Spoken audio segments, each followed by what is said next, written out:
আসসালামু আলাইকুম। আজকে আমি অনেকদিন পরে টোটাল মেশিনের কাছে আসছি। আজকে আপনাদেরকে একটা সেটিং শেখানোর জন্য মূলত এই ভিডিওটি করা। তো আমরা সাধারণত মেশিনের মাধ্যমে অনেকগুলো কাজ করে থাকি।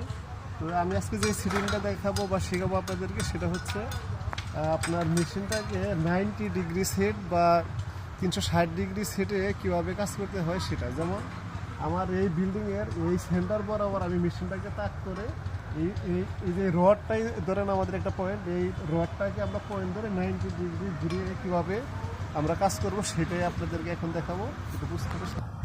এখন আমাদের মেশিনটা পেজ 1-এ সেট আপ করা আছে। তো এটা করার জন্য প্রথমে আমরা মেশিনটাকে ফিক্সড করে নিব যাতে মেশিন নড়াচড়া না করে, এবং ফোকাস করে দেখে নেব যে আমাদের ওই যে রড বরাবর ওইটা ওইখানে আসছে কিনা।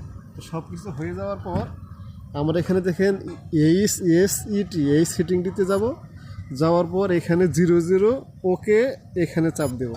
ওকে হয়ে যাওয়ার পর এই যে দেখেন এখানে 00 চলে আসছে।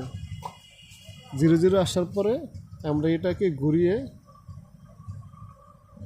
এটাকে ধীরে ধীরে এই যে বন্ধুগণ এখানে দেখতে পারবেন আর এখানে এই যে ডিগ্রি পরিবর্তন হচ্ছে। তো এটা যখন আমাদের 90 ডিগ্রির কাছে চলে যাবে, এই যে দেখেন এই যে 90 ডিগ্রির কাছে চলে আসছে। তো এখানে আমাদের হরিজন্টাল স্ক্রু আটকিয়ে দেব, এবং এখানে যে পয়েন্টগুলো আছে এগুলো এই যে কমানো বাড়ানোর জন্য একটু এই বসে ধরো, এই যে এখানে আমরা স্লো মোশনের মাধ্যমে এটা ধীরে ধীরে ডিসপ্লে দিন আসো, এই যে ধীরে ধীরে এটা বাড়িয়ে আমরা 90 ডিগ্রিতে সেট করে নেব। দেখুন এই যে ধীরে ধীরে ডিগ্রি এই